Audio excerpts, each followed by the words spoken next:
and welcome to this session on fostering social development. I am Francis Pisani. I'm a freelance journalist and writer, and I teach sometimes. And I've been recently traveling around the world to get a sense of what is going on with cities. So I will introduce this debate very briefly with a few anecdotes or data points and questions that the panel will answer. The format of the panel we agreed upon with the presenters is so we have three presenters, each one of them will do his or her presentation, after which there will be space for one or two questions. And at the end, if we have more time, we will completely open the debate to the floor. So, first anecdote, I visited Songdo, which is the example that everybody knows about smart cities.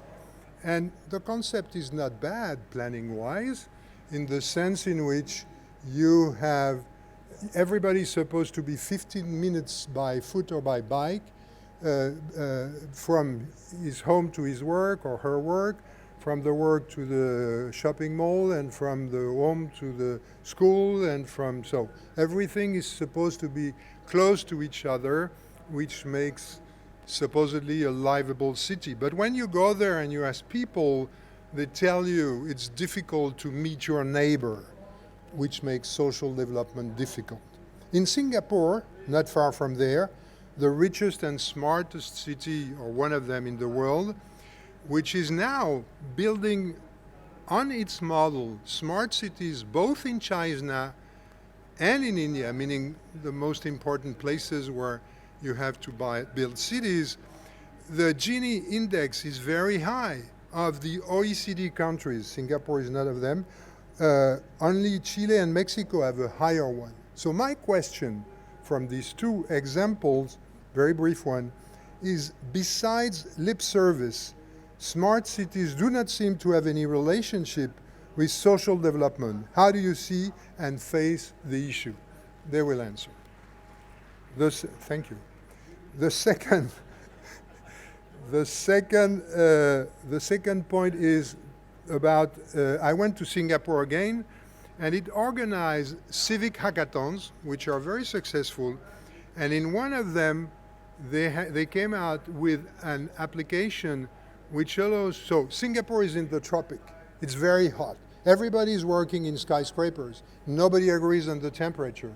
So they have designed an application which allows people to vote on the temperature that should be running in the building. In Mexico, completely different situation, there is no smart city as such for now, but there is a city lab which has no budget and whose objective is, according to Gabriela Gomez-Mont, its head, to link technological infrastructure to social infrastructure while, and again I quote, opposing smart cities as they are conceived today. If you look at the Smart Cities Council website, and the Smart Cities Council is the organization where you find the biggest infrastructure and technology companies, you see that they are in favor of participation. Now, another example, Alain Rinck, a French architect, has created an application that allows people on their iPad to visualize changes in their neighborhood. So you'd say, I want green, or I want people, or I want transportation, or I want space, and you see the impact it has on the other elements. So my question from these examples are, besides fostering social development, can we let it happen from the bottom up? And so the idea might be go from participation, you participate in something that comes from above, to collaboration, you contribute to what is being created. Third set of examples, what could be the definition of a smart citizen? So the Smart City Council, again, So I will start with definition of smart cities. The smart city sector is still in the I know when I see it phase without a universally agreed definition. The Council defines a smart city as one that has digital technology embedded across all city functions. This is the Smart City Council in which you have all the big companies. Boyd Cohen, who is a specialist of smart city who teaches in Chile, wrote recently, the term smart cities is a bit ambiguous. Some people choose a narrow definition, i.e., cities that use information and communication technologies to deliver services to their citizens. I prefer a broader definition. Smart cities use information and communication technologies to be more intelligent and efficient in the use of resources, resulting in cost and energy savings, improved service delivery and quality of life, and reduced environmental footprint, all supporting innovation and the low-carbon economy. Basically, there is no definition of smart cities. So my question is, while there is no clear and agreed upon definition of smart cities, how can we define the smart citizens without whom there is no smart city?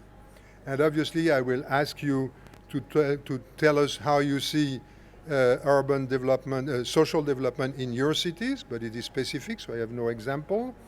The panel's participant, it's my pleasure to introduce Barbara Möhlendick from Germany, who is Smart City Project Director for the city of Cologne. She will speak first. Then we will have the pleasure to hear Hana Hertsman from Israel, who is the CEO of Holon Municipality. And we finally hear Pinto, who is based in Paris. He does not want to say where he is from, or it's too complex for us. We need 1 more hour. Who is Microsoft Senior Government Affairs Manager for Europe, Middle East, and Africa. I invite you to welcome them. Don't forget, you will be invited to ask questions. You can ask your question in Spanish if you want, and there are translations, so it should work. Thank you.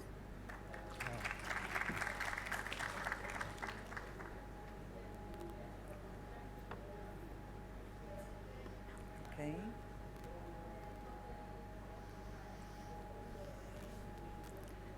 Thank you, Chair. Thank you, Francis. Hello, everybody. I would like to explain Smart City Cologne. It's a project that has already started in 2011. First thing I would talk about is why did Cologne launch at that time, 3 years ago, a smart city project? Cologne is a city of 1 million inhabitants and it's growing. There is a very big challenge to provide housing to a growing population. So the government is under high pressure to provide housing and at an affordable price. At the same time, the city also has to provide working places for a growing population. We have to invest in road infrastructure, renew infrastructure, and all this with a pressure to meet CO2 goals and also with a very constrained city budget. That is mainly the reason why Cologne wanted to become more efficient, use budgets, use infrastructure in a more efficient way. So I will talk about the organization structure of our smart city and then focus on the social dimension because that's the topic of this panel. But I also present some of the projects that we are implementing in Cologne. So maybe it's more tangible for you how the project works in Cologne. So the framework is that we would like to meet the international goals of climate change. And we are not going to meet them if we do business as usual. So we always see smart city in this context. Concerning the smart city structure that was set up in Cologne in 2011, the mayor is heading it. There is 3 board members of our city, that includes city development and planning, that includes economic affairs, and includes social, environmental, and inclusion. There is also 3 board members from our energy company and from our public transport company. The steering committee is headed by the mayor, and the main initiators were the energy company and the city administration. And then, of course, we have a project management. I'm the project manager and director from the side of the city, and there is a colleague from the side of the energy company. And then every project has, of course, their project managers. We also, this steering committee meets like regularly. We have the next meeting in January, like 4 to 6 times a year. And we also have an advisory committee, like the 12 big companies and organizations of our city, like LANXES, DLR, research institutes, universities, that are assessing us. We meet like 2 times a year with them. We offer Smart City as a platform to our citizens and our companies. They can demonstrate pilot projects and later on maybe have a roll out in a different part of the city or in a different city.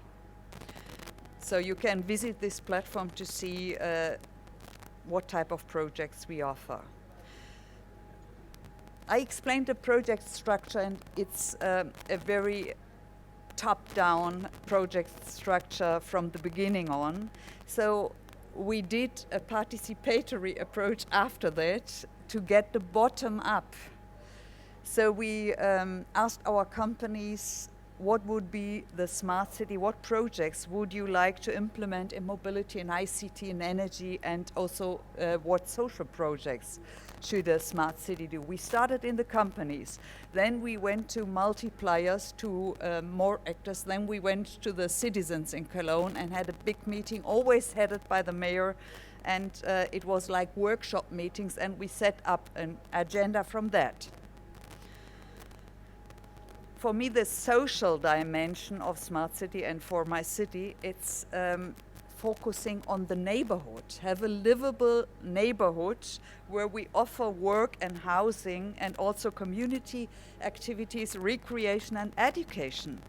Then that reduces the demand of travel a lot and is environmental friendly, and it also supports the community to connect to each other. And community takes ownership of their neighborhood. One example project is also urban gardening that would foster the creation of community action in a neighborhood. Another very important thing is to offer maybe a working space, shared working space for startups to make a neighborhood more attractive for young companies and startups. We have this example of Collabor. We already started with a social dimension of Smart City before we set up the Smart City project. We have a kind of urban lab, which is Mülheim. It's a very special challenge because it's a very mixed quarter neighborhood. It's like 150,000 inhabitants, lots of social problems, inclusion problems. So all our efforts at this moment is to focus on this urban lab, and we started mainly with economic and social projects. We introduced something like neighborhood mothers, educational projects, and we tried to foster economic startups in that region. We were funded by the European Commission for that. And today, the city developer include the idea of smart city and climate change in every new development project. But at the moment, we are trying to figure out what that should be. Is it mixed use? Should we offer broadband, wireless? What should we offer in a newly developed neighborhood? So far, Smart City has grown. We have 30 projects at the moment. And this is our Smart City map. You can also see it in internet. And now I go to the technical dimension of smart city. For example, in mobility, we have several projects. Green tires with the LANXESS project, it reduces CO2 emission and there's a bigger energy efficiency. It's 10% less use of fuel. Or we have also a bike renting scheme, also with e-bikes to complete our green urban mobility scheme. Electromobility with car sharing also is introduced. We have Chip to Grid project, you know, the River Rhine in Cologne. There's a lot of tourist and trade fair boats. They have their diesel engine runnings to provide power to the clients, and we want to get them shore power, so we improve the air quality, but at the same time it's less noise and it's healthier. We do smart energy management in our public buildings. And another thing that's very important is addressing energy poverty. Together with our energy supplier, we have a project that is quite spread in Germany, in North Rhine-Westphalia, but also in Cologne, together with Caritas, which is from the Catholic Church. Long-term unemployed people go to households that can't meet their energy bills, and they do advise them how they can save energy, and they give an initial toolkit so they can really save energy. Another important also social dimension is the energy refurbishment, because we did energy refurbishing in very challenging neighborhoods where unemployment was high, social problems, and the buildings were run down. So we did a participatory approach with the people there and set together how could we bring this project forward. And we did the energy refurbishment together with them, and there was a decrease in energy consumption, a very considerable decrease, but was very important to us. After that, we checked all those numbers again. What is about unemployment rate, social income, the income of the people, and that had changed because the people took ownership of their lives, of their surrounding. They took care of the gardens again, and they were proud to live in a more shiny building and housing. We also test technologies like fuel cells. We reuse energy from wastewater together with European partners. And one very important project is a climate street. We have one very busy street in the middle of our city, and we test all new technologies, because smart technologies and environmental friendly technologies, you can't smell them, you can't see them so very easily, so we explain them there also on LED screens, on screens. So we have LED, we have e-mobility, we have smart home, smart office, and we have screens that explain how much less energy is used now. Well, we have smart metering rollout so that the households can really control their own energy efficiency. It's like 30,000 in households in Cologne at the moment. We also have several LED projects in our museums, but also in the streets and in the city hall. And participation also from young people is very important to us. We have competition in schools and kindergartens that pupils may propose projects to our smart city. The same in our climate street. We do a lot of citizen participation and talks explaining. This is our mayor, for example, explaining our projects in the climate street. So I'm almost at the end here. We won Urban Lab project together with the city of Barcelona and Stockholm in the Horizon Course. So we are one of the lighthouse cities and very proud of it and happy because we can test this integrated and holistic approach of a smart city in Mülheim. This is our urban lab, where we integrate ICT, energy, and mobility, and where we also have a high participatory approach. I think smart city is not only about technologies, it's also about changing our governments, have a smarter governance process, but it's also about smart citizens that should participate. Thanks a lot.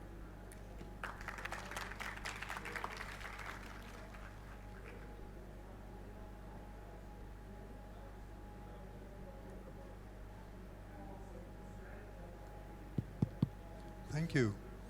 So, question for Barbara that you would like to ask her if you could meet her privately.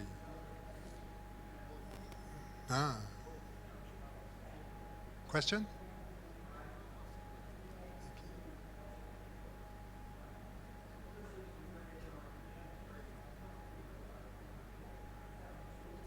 There is a small ring here. Yes. It's okay. Okay, thank you for your lecture. It was interesting. I was listening for the last 2-3 days for many lectures. Most of the places are doing the same things, more or less. I don't agree to use the term smart city because, in my opinion, all the new things that you are doing are innovations. As a matter of fact, smart city sounds like computers, technology, a thing like that. I'm interested to know more about projects of citizen participation. I'm from Israel and I'm working for the Ministry of Housing and Construction. I'm coordinating a national project called Project Renewal of Disadvantaged Neighborhoods. And our first principle is bottom up, not top down. And everything is with the citizens. We are not using technologies, but all the things that you mentioned about elderly, young people, urban and community gardens, we are doing the same things without any technology, just by face-to-face to meet the people, speak to them, to educate them, and to understand what is going in their own neighborhoods. I will look at your website because I'm interested, but I'm interested to know more about the citizen participation process.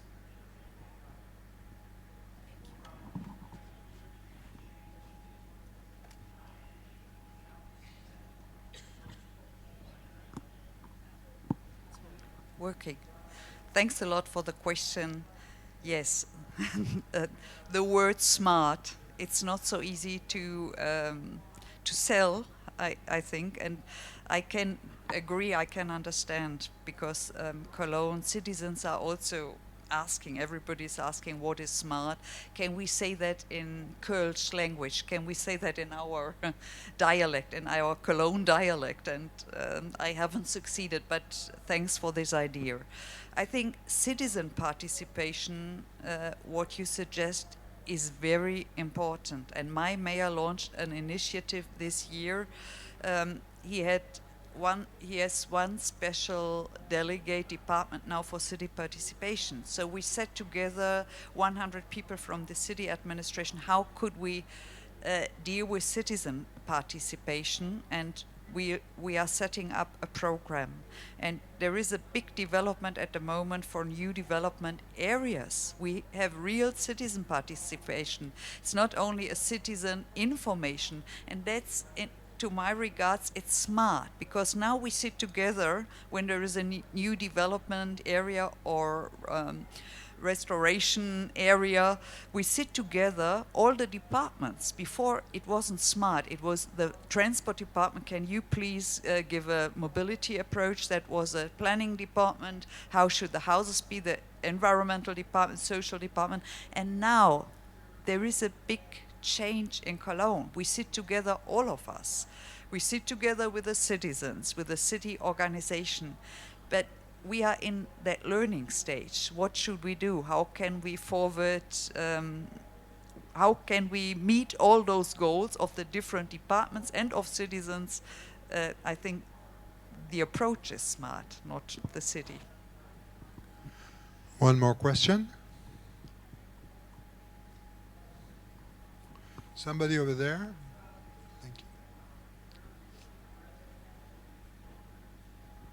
Hello, Alan Rank. I'm an architect and city planner, and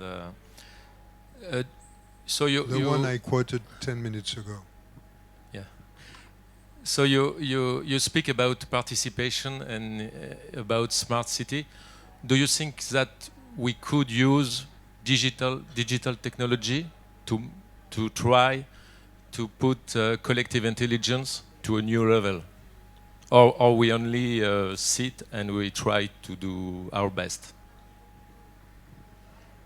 We are also, as a city, looking into digital infrastructure, how we can cooperate with the citizens. For example, Cologne has a participatory budget where we open parts of the budget. People can give proposals. They can vote for proposals.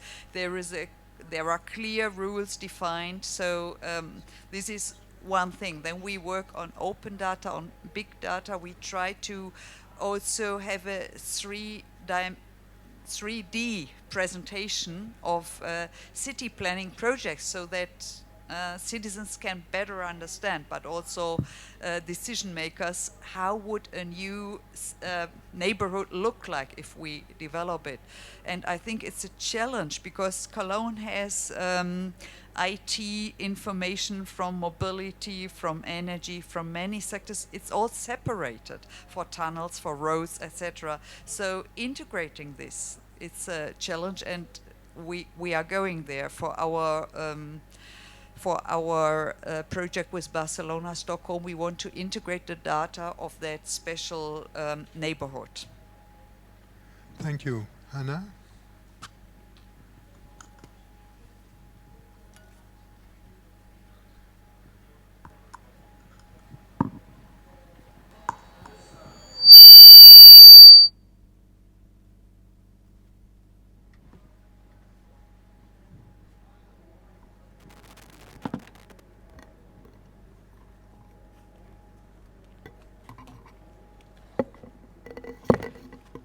Okay, good afternoon. My name is Hana Hertsman. I am the CEO of Holon for past 21 years. And I'm coming with an idea. You will see in a minute. Okay. Holon, located in the center of Israel, close to Tel Aviv, close to other cities, and not far from the Mediterranean Sea. It's 5 minutes from Tel Aviv. And we have 200,000 residents. It's one of the biggest cities in Israel. And we are part of Dan Metropolis. All of this area is called Dan Metropolis, and it counts almost 2 million, more than 2 million even. No.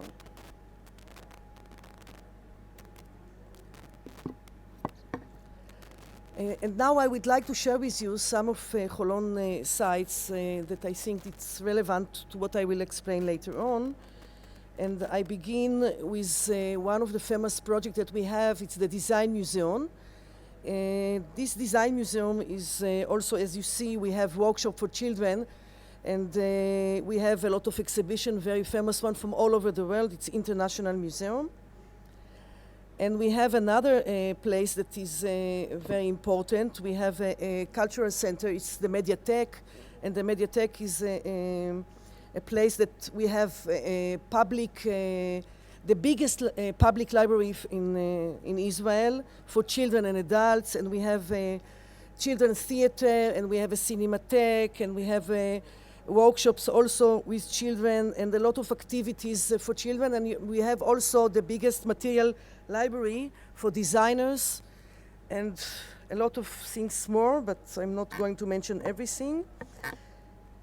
Another project that we have is the Children Museum. This is the only children museum in Israel. It's also a very important one, and we have a lot of exhibition. I will mention 3 of them because the they are promoting tolerance, and it's very, very important in Holon and in Israel to study and to learn about tolerance. And the exhibition is, one of them is Dialogue in the Dark, and it's guided by Blind.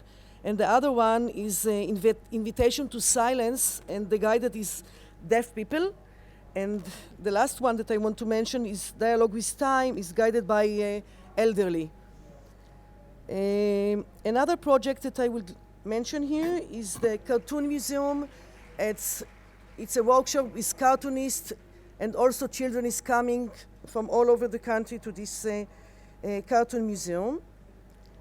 Another project is the Tip Tough Center. It's for babies and toddlers, and this is for giving advice to parents for better development for their children.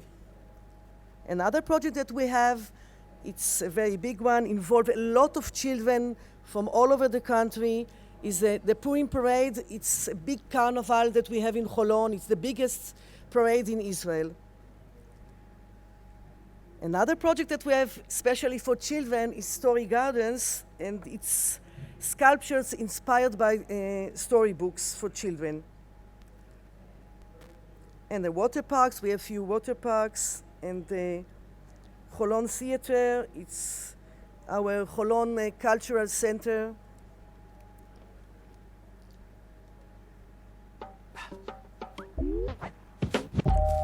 Now you will have a short movie about Holon. As you understand, I didn't mention all the projects that we have in Holon because we have a lot, but all of them is about Holon as a children's city. We are the children's city of Israel, and we have a lot of projects for children, and we have, of course, a lot of festivals for children in music, dance, and other subjects. Holon is invest in the future generation and dedicate to value of creativity, fostering a healthy and sustainable community. Sustainable community.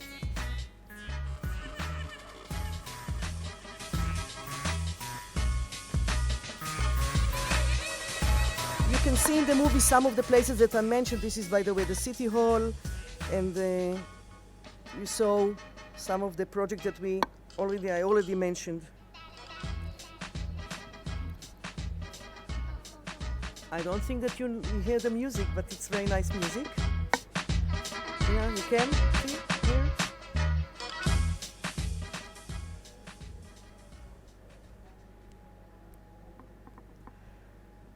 Our vision for the urban space focuses on the Mediatek Square.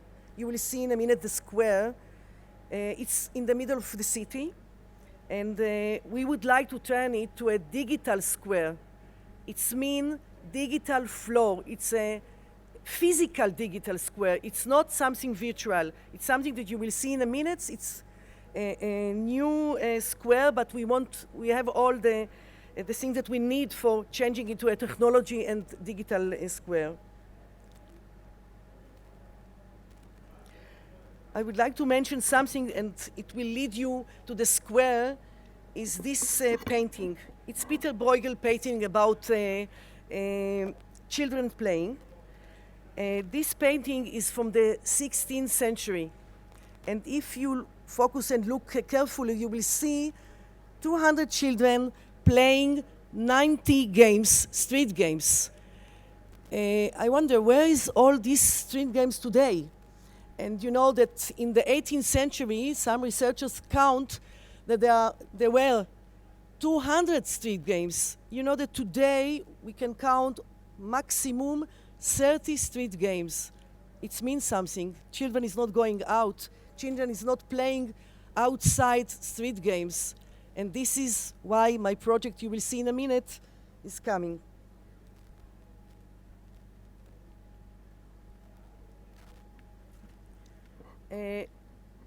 You can see in these pictures a lot of places for meeting, for people for meeting, and this is what we are talking about, meeting, about changing ideas, about talking one each other. And there is a non-profit organization, PPS, that make this research, what makes a great place, and our square, the Mediatek square meeting, answer to all of these criterias. And the criterias are sociability, access and linkages, comfort and image, uses and activities. And where is this square and how it looks like? You can see from a bird's eye view, the square, it's here. It's a round of residential buildings, a large neighborhood in the left side, our design museum, a shopping mall, one of the biggest in the area, and even an Holon Institute of Technology and the Mediatek and sports club. And here is another aerial photos. And I want to read to you a letter, among of other things, that inspired me to initiate this project of turning this square into a digital square for the benefits of the community. Dear manager, my name is Lidor, and I am 11 years old.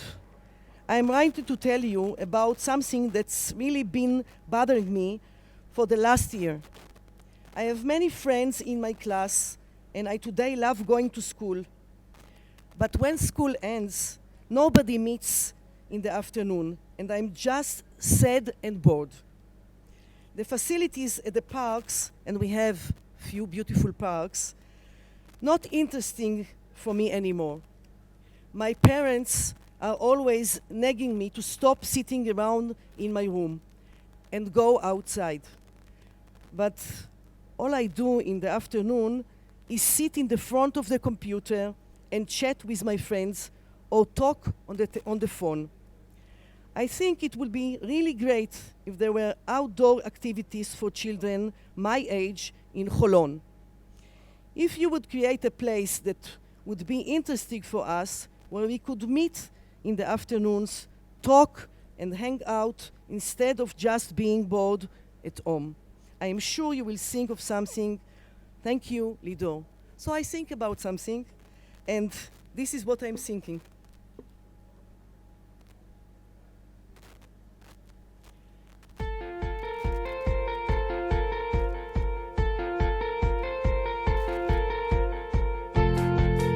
This is changing activity 24/7. You can dance in the square because it's digital. You can change it as you want with your iPhone or with your other smartphone. It's suitable for all ages, and the choices are endless. And as I said, the idea is to turn this Mediatek Square into a digital square. The floor will become customizable digital playground. Visitor will be able to control the games that are available on the digital floor using their mobile devices and joysticks. This is chess. It can be other games, tag, hopping, hopscotch, snakes and ladders, checkers, chess, twister,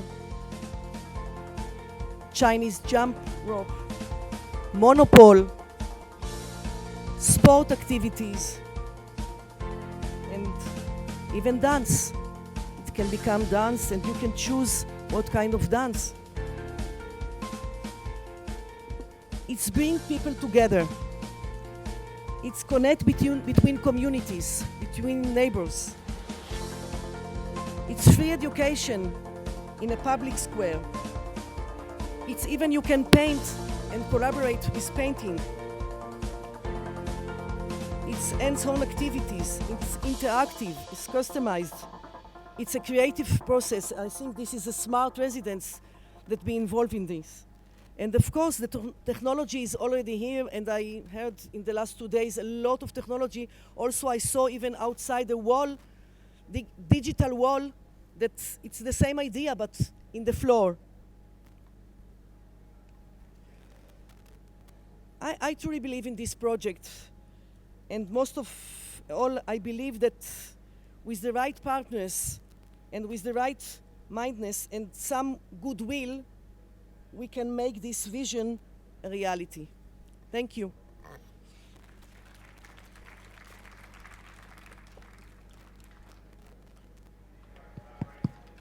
Thank you, Hana. Questions?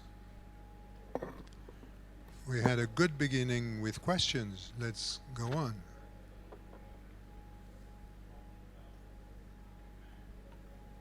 We would like not his or exist, her this children project. to live in a city like that. So Raya has a question. Okay, good. I'd like to live in that city. But I want to ask you, how long would it take to build something like that? What is your vision? I hope I have a collaboration with companies and it will be very quickly. By the way, all the project is like that. You know, all the projects that we have done, you know, the Children Museum, the Design Museum, we saw that it will be very difficult, but we collaborate with professional people and it's already exists in Holon.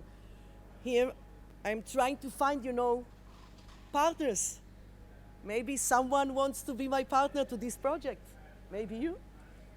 You know, we need the companies that will be our partners. You know, it can't be that we will do it alone. It must be a collaboration with some companies, you know, and digital companies and companies that interesting to do this pilot together and to succeed. Because I believe in this project that I think this is the future, and it will come. With Holon and without Holon, it will come, because children is boring today, and we are parents that very worried that our children is staying at home and sitting in the computers, and the language is changing for them because they are typing all the time, becoming very nervous and hyperactive, and they need to go out. They need to play with other children and to meet children, and even adults. Sometimes they are very lonely. And you don't need to excuse why you are coming to this square. You come to see something. You can see a movie, and you can see advertising, and you can see even a lesson. All the class from the school can come to a lesson of history. They can learn a lot of things in this square, and it's an opportunity for discussions. Barbara mentioned about sharing ideas. It's a place for sharing ideas. You can come, a group of people, and sitting in one place and sharing ideas in this square. It's a lot of opportunity can be in this square, and very sociability. Yeah. Thank you. One question. Take the mic, please. Could you take the mic, please? I'm David Jackman from Holon, and I know this square. I wanted to ask, how do you think to share this square with someone who wants to dance, and another who wants to play, and the other who wants to see a movie? Can it be dangerous in some hours when there is arguments between people who comes to this square? Maybe it's better to share it to three quarters, supposed to be cut four in quarters or something. It's a big square first, and you know that it's a big, with corners and with walls. It already exists. And you know, dancing, you can dance today with earring. You listen to the music and you dance. You don't need to bother others. And you can share. I think that this is to be part of a society. You are not alone, and this is the idea, to share with others. Even the square, you need to share with others. Which brings the question of, do you consider a voting process like in the application in Singapore I mentioned? So you have a common space, you have people with different IDs.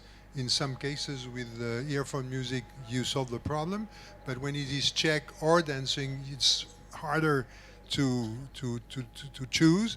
So do you consider voting processes so you would have a democratic approach to the use of the space? Yes, of course. We are doing it already today. We are asking people what they think about any ideas. So, of course, this is opportunity to do it. and to share with people in this square, of course. One more question.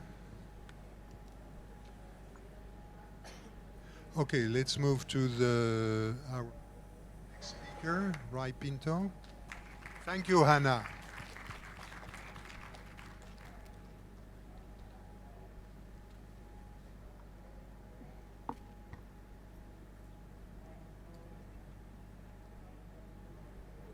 All right, we're just going to load this up. There we go. Okay. So I'd like to thank my fellow presenters. We got a very clear view of the different technologies of what makes social development happen. In some areas, it needs no technology, like gardens, which is great, unless you want to talk about it on the internet or social networks. In some cases, like the square, you need technology. And what I want to focus on is to really talk about what is the clear engine to create these different innovations. And I think you can guess from this picture here, all these young people here, they're all interns. They're all interns that work in our center in Belgium, which is written Belgium.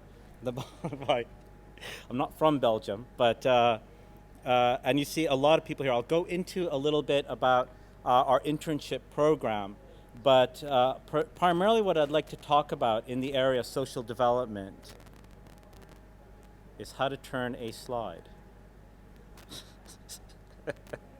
Maybe it's this. Okay, thank you. Yeah.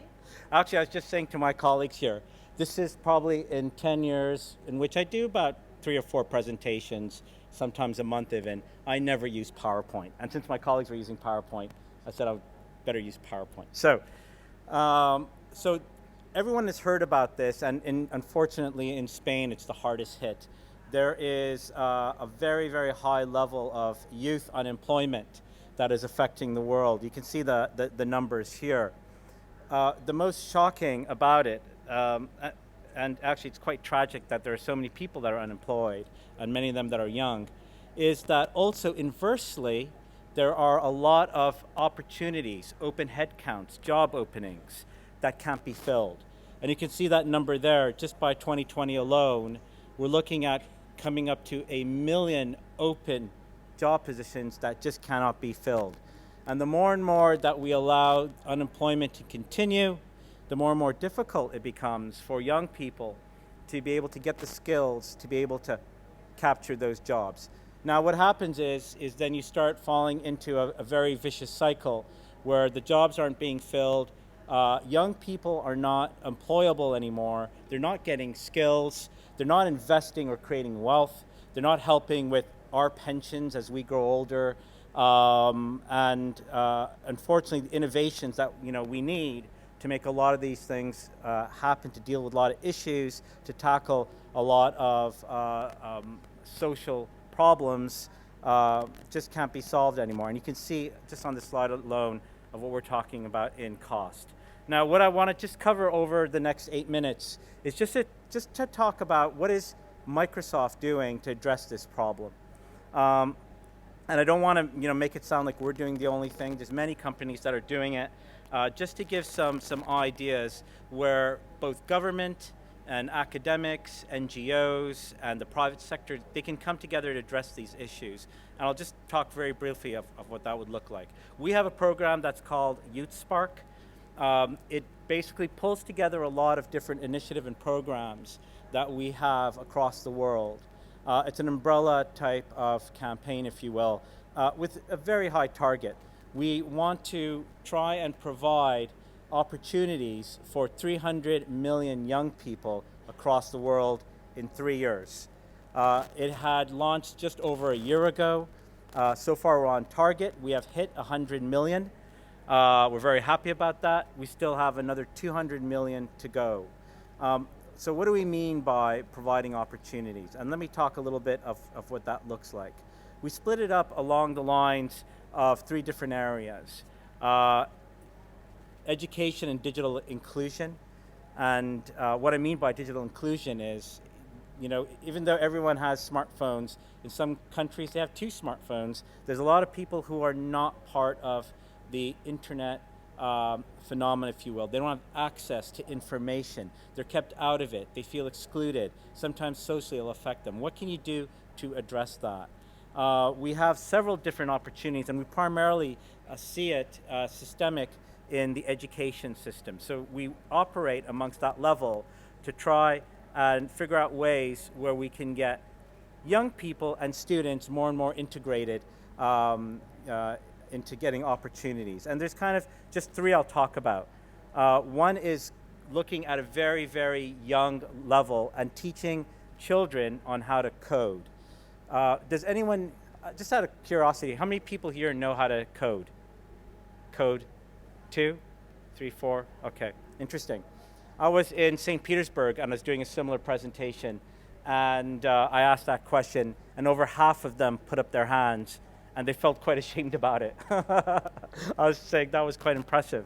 But coding, is a primary function that will allow to create opportunities for young people, especially as, we like to see that, internet and information technologies are connecting people throughout, the world, and pretty much incorporating their lives.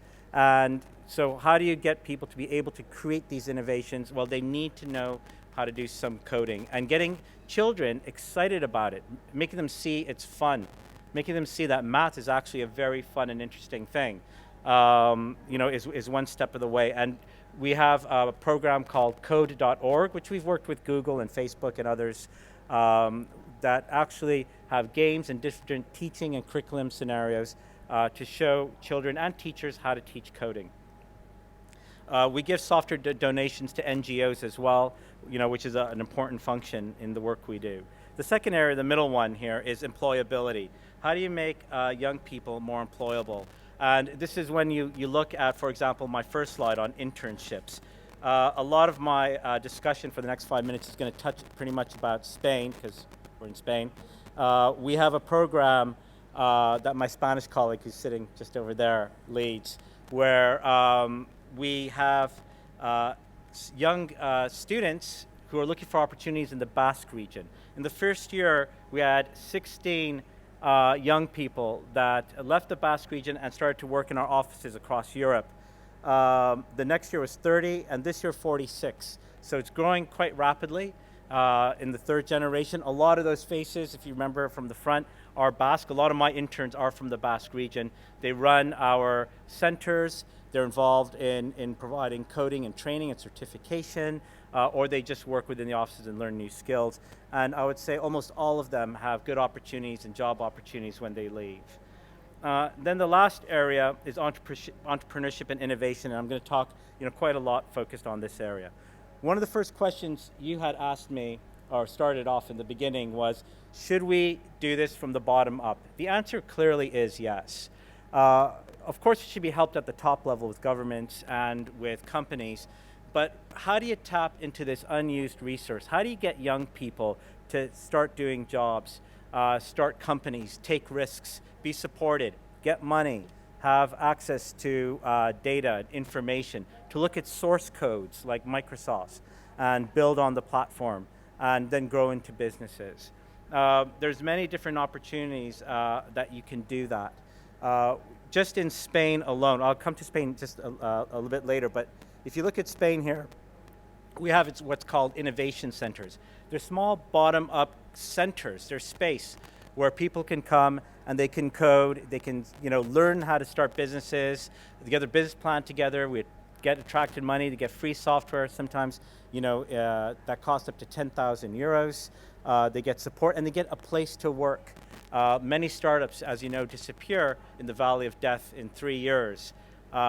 Usually when they start 3 years later, they just don't exist anymore. How can you protect them? Usually by giving them a space to function and operate, helps a lot. And then they create some fantastic innovation, which I'll touch upon later. But what you see right here, for example, is a surgeon.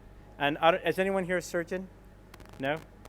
If you know about surgery, the main issue surgeons face is that when they touch a medical image, they have to take their gloves off, scrub, and then put the gloves back on. It extends the time of surgery quite a lot.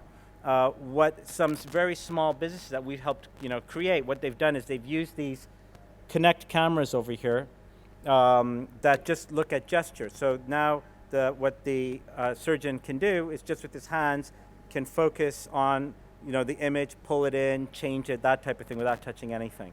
These are just one of many different innovations that are happening. We have 6 that are in Spain, and you can see them right here. Some focus on smart cities, other in tourism, on cloud, on mobility, on innovation or e-commerce. We have these innovation centers, well over 40 across Europe and well over 100 across the world. Again, looking at Spain, a lot of work is being done to try and generate, accelerate, and provide opportunities to young people. This year alone, we've been supporting 1,300 startups. We plan in 3 years' time to help 3,000 startups. And at the moment, we have trained about 7.5 thousand young people, certified them and trained them. In 3 years, we want that to be 30,000. And finally, in 3 years, we'd like to be sure that we are creating 15,000 new job opportunities. And that's working with organizations that are Spanish-based and supporting us in a partnership. So by just continually to invest into these different partnerships, we think we can start making a difference. At least we hope so. So I'm going to stop there. I'm just have 45 seconds. I'm just going to finish. I want to show you a video. But a lot of these different innovations are happening at a very, very, very fast pace.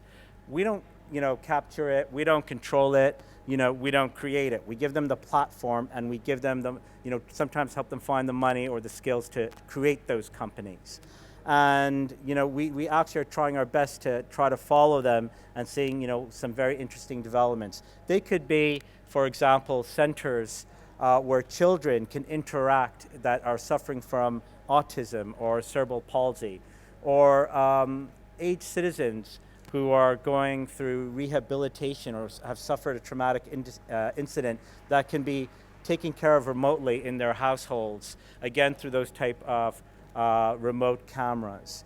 So I want to just finally answer this one question. What makes a smart citizen? I don't think you make a smart citizen. I would have to challenge that statement and say that citizens are probably pretty smart as is. And citizens have their own needs. We all have our own needs. Every day we have to travel from A to B. If we have families, we have to deal with issues such as education and parenting. We have to deal with health issues. We have to save money. We have to find jobs. If we're unemployed, we have to deal with that as well. If we're poor, we have to lift ourselves out of poverty. And so many people share all these different issues. These technologies are not going to solve that, right? I don't ever want people to leave this room and say, oh, okay, we'll just sprinkle a little bit of technology and that will be solved. No, it only enables the solutions that can happen. And in many cases, what we are noticing is when data is open and shared, so Barcelona is a great example. There's many other cities that are doing this. I'm sure Cologne's doing this as well. I'm sure your city's doing this, where you have data, you open it up. It creates new applications and technologies where people can learn and track and understand needs. And guess what? They start saving energy. They start reducing costs. They start being more efficient. It's just human nature where that happens. A lot of things start becoming automated all of a sudden. And people are understanding new traffic routes that are done, which are pumped into some application that leads them from A to B, so they avoid traffic, or their lighting and their environments. They could be voted on, or they could be handled through sensors, and the creation of new applications allow people to just live their lives in a more accommodated and easier way. So I'm going to stop there. I thank you very much and pass it to my moderator. Thank you.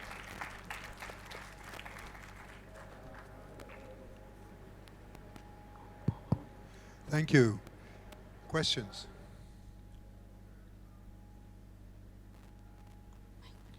Over there?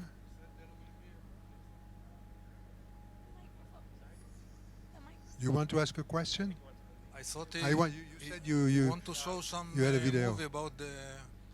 I had a video, but I couldn't play it because it's right here. I couldn't play it because I had to load it in my PowerPoint before, so which is such a shame. However, if you go to our stand, there's many different companies that are showing what I'm talking about. The one I wanted to show was called Welfare Denmark, where which I found very interesting because what they've done is they've worked with their healthcare systems and their healthcare ministries, and what they've done is through those Connect devices and just a simple computer, instead of putting a burden on the medical institutions, people are able to get access and remote care from their homes, and the doctors are able to track it, and the doctors are able to simulate the programs where people can just do from their TV screens exercises, you know, and make it more difficult or less difficult. And I just found that, you know, quite phenomenal. So I do encourage people to go and see the area because there's a lot of very interesting solutions that are being developed there. Thank you. Questions? Any question to any of them? So is there a statement that has been made with which you disagree? That would be interesting. Yes. Well, it's working. Okay, I wanted to tackle urban gardening again. You said there is no IT connection to it. It's not intelligent, but you can develop an app and tell people all over the city where they can have food sharing, where they can harvest. I think there is also IT solutions for that. Sorry, I didn't mean to offend you. I clearly did say that probably through social networks or apps. I'm sure these gardens are connected. One area, this is a very simple thing people can do. We have a program called the Imagine Cup, and universities across the world, and there's hundreds of thousands of teams compete to create new social programs. And this one program to gardening, which is very simple in my mind, seeds actually have a serial number to it. I didn't know this until these young kids presented to us. And on the serial number, it says exactly how much moisture and water and what type of soil that seed needs to grow. And what they did is they put the number into a computer that had the internet, and they would then check the weather for the next 3 days, and the farmer, as he or she would look at their mobile phone and put the exact amount of water on that seed, the exact amount, depending on how much rain would happen the next 3 days. Guess what happened, right? There was double crop yield and 50% less of water usage. You know, a clear example where, you know, these technologies just make things, you know, easier for people and improve things. It didn't change farming, it hasn't ended farming, it's just trying to improve things by sharing information. I would like to ask you, Mr. Francis, can you explain why Barcelona Smells? I mean, there is a problem with interconnecting the sewage with the drainage or something like this, and many places smells. It's not quite to the issue we are speaking about, but generally you can interconnect it. So I'm no authority from Barcelona to answer your question. My temptation is to say that smell is like accent in languages. It is life. But there is a Barcelona stand, and I invite you to go there. I live here, but I'm only a recent immigrant, and so I don't have an answer to your question. I'm sorry. Other questions? Yes, the young lady over there. Hello, my name is Julia, a master's student from Sweden in corporate innovation and entrepreneurship. I have a question for Mr. Pinto regarding your innovation centers or incubators, if you will. Do you have them across all your regions? If yes, what different challenges do you see with regional differences? If no, what makes you choose where to place the different innovation centers? That's a very good question. Very good question.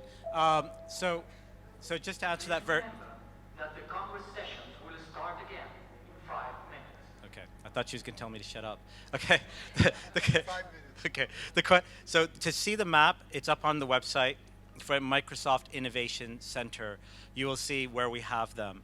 How we pick them is it's quite fascinating. It takes it's a bit of a witch's brew, if you will, and the ingredients are quite simple.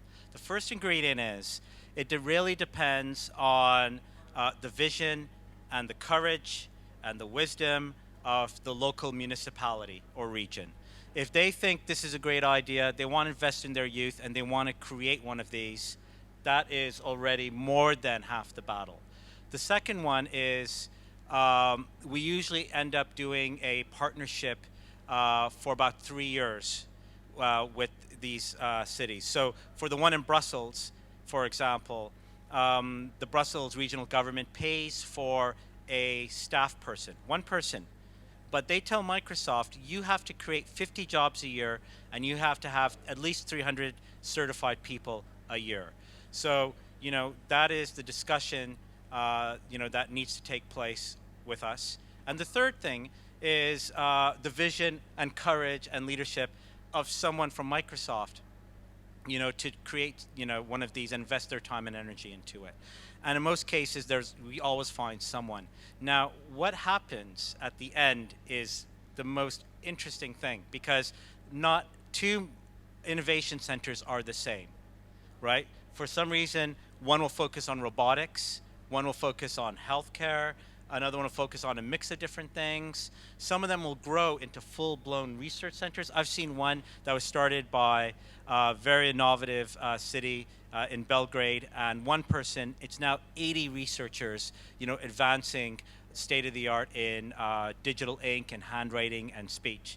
So, and that's the most important thing to answer your question about bottom-up. When you do things bottom-up, you'll be surprised of the innovations that happen. It's never the same. You can't guess it. It's always different, and it's always quite truly amazing.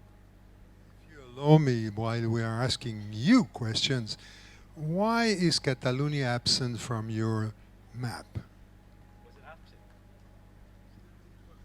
Was it absent? Yes. Well, we got to change that then. We'll change that. One more question? Okay. Thank you very much for your contribution. Thank you for your time.